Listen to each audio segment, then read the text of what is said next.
সারদা মামলা রাজ্য পুলিশের ডিজি রাজীব কুমারের বিরুদ্ধে করা সিবিআই এর আবেদন বাতিল করে দিল সুপ্রিম কোর্ট। ফলে আপাতত স্বস্তি পেলেন ডিজিপি। তার আগাম জামিন বহাল থাকছে। 2019 সালের জামিন মামলা 6 বছর পর শুনানি।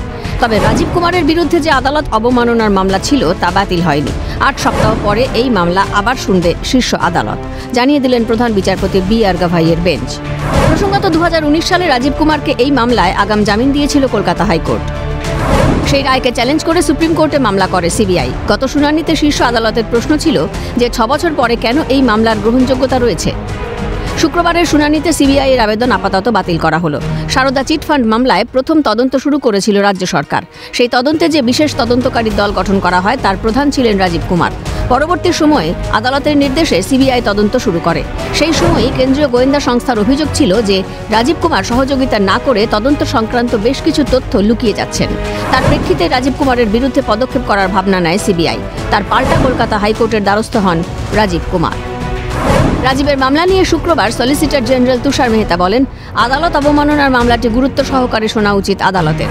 সিবিআই এর উচ্চপদস্থ অফিসারদের হেনস্থা করা হয়েছিল। সিবিআই এর অফিসারদের গ্রেফতার করা হয়েছিল। মহিলা অফিসারদেরও ছাড়া হয়নি।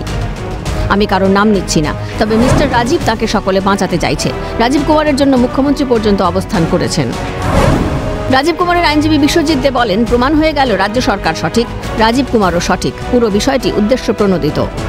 আপনারা 17 মে 2019 জাস্টিস সঞ্জীব খান্নার অর্ডার পেজ 7 অ্যান্ড পেজ 8 দেখে নেবেন। আমরা যার জন্য এটাকে অপোজ করলাম যে আপনারা আইনের কথা বলুন, আপনার যদি কিছু বলার থাকে আইনের কথা বলুন, রাজনৈতিক কথা এখানে বলবেন। কল্যাণ ব্যানার্জিও বললেন, প্রমাণিত হয়ে গেল রাজ্য সরকার সঠিক, রাজীব কুমার সঠিক এবং পুরো ব্যাপারটা রাজনৈতিক উদ্দেশ্য প্রণোদিত।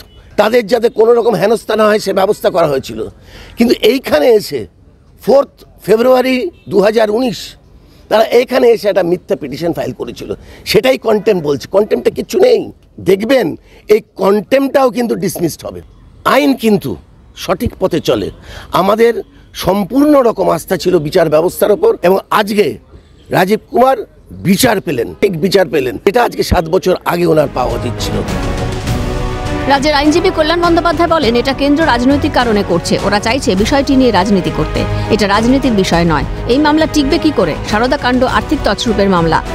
কোর্ট ক্যান আন্ডারস্ট্যান্ড যে কোনটা পলিটিক্যাল আর কোনটা নট, লিগ্যাল ইস্যু কোনটা কোনটা political issue. Naturally supreme court আজকে ওদের এসএলপি ডিসমিস করে দিয়েছে। অ্যান্টিসিপেটরি বেলে যে অর্ডারটা রয়েছে সেই অর্ডারটা কনফার্ম হয়ে গেল। কেসে বলছে না আজকে কন্টেম্প বল, তখন কন্টেম্পটা আজকে শোনো না অন্যদিন শোনো। চিফ জাস্টিস বলল তুমিই তো বলেছিলে, আমরা তো এর আগের দিনই তো সব ডিসাইড করে দিচ্ছিলাম। বলেছো যখন এখন তুমি করবে না তা কি করা যাবে? তোমাদের পিটিশন কেস টেকে কি করে? পিএমএল এর কেস কিছু নেই। তবে এইটুকু বলতে পারে আগে এলে উড়িয়ে দিতাম কবে। এরপরই প্রধান বিচারপতি বি.আর. গাভাইয়ের পর্যবেক্ষণ, যেহেতু আদালত অবমাননার মামলায় রাজীব কুমার সংযুক্ত রয়েছেন, তাই ওই মামলার শুনানির সময় বিষয়টি নির্ধারিত হবে।